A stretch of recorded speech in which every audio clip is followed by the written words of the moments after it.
വിഷു ആഘോഷത്തിനുള്ള ഒരുക്കത്തിലാണ് മലയാളികൾ. വിഷുക്കണിയൊരുക്കുന്നതിൽ ഒഴിച്ചുകൂടാനാകാത്തതാണ് വർണ്ണശോഭ വിതറി നാടെങ്ങും പൂത്തുലഞ്ഞു നിൽക്കുന്ന കണിക്കൊന്നകൾ.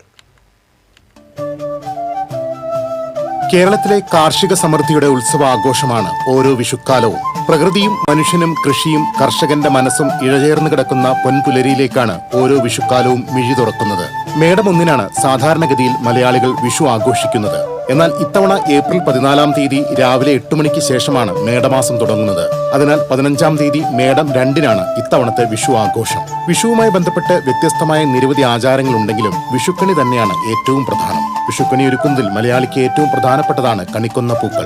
സാധാരണ വേനൽക്കാലത്തെ വരവേൽക്കാൻ എന്നവണ്ണം മാർച്ച് ഏപ്രിൽ മാസങ്ങളിലാണ് കൊന്നകൾ പൂക്കുന്നത്. എന്നാൽ കാലാവസ്ഥാ വ്യതിയാനം മൂലം മുൻ വർഷങ്ങളിലേതുപോലെ ഇത്തവണയും കണിക്കൊന്നകൾ നേരത്തെ പൂത്തുലഞ്ഞു. പണ്ടൊക്കെ കണിക്കൊന്ന പൂത്ത് 45 ദിവസം കഴിയുമ്പോഴേക്കും മഴയെത്തുമായിരുന്നു. സംസ്ഥാനത്തിന്റെ ഔദ്യോഗിക പുഷ്പം എന്ന ബഹുമതിയുള്ള കണിക്കൊന്ന പൂക്കൾ ശ്രീകൃഷ്ണ ഭഗവാന്റെ അരഞ്ഞാണമാണെന്നാണ് സങ്കല്പം. അതുകൊണ്ട് തന്നെയാണ് വിഷുക്കണി ഒരുക്കത്തിലെ പ്രധാന ഇനമായി കൊന്നപ്പൂക്കൾ മാറിയത്. തൊടികളിലും നാട്ടുവഴികളിലും പൂത്തുലഞ്ഞു നിൽക്കുന്ന കണിക്കൊന്നകൾ നയനമനോഹരമായ കാഴ്ചയാണ്. ഇപ്പോൾ കൃത്രിമ കണിക്കൊന്ന പൂക്കൾ വിപണിയിൽ സുലഭമാണെങ്കിലും പൈതൃകവും പാരമ്പര്യവും നിലനിർത്തി വിഷുക്കണി ഒരുക്കത്തിനുള്ള തയ്യാറെടുപ്പിലാണ് മലയാളികൾ. TCV തൃശൂർ.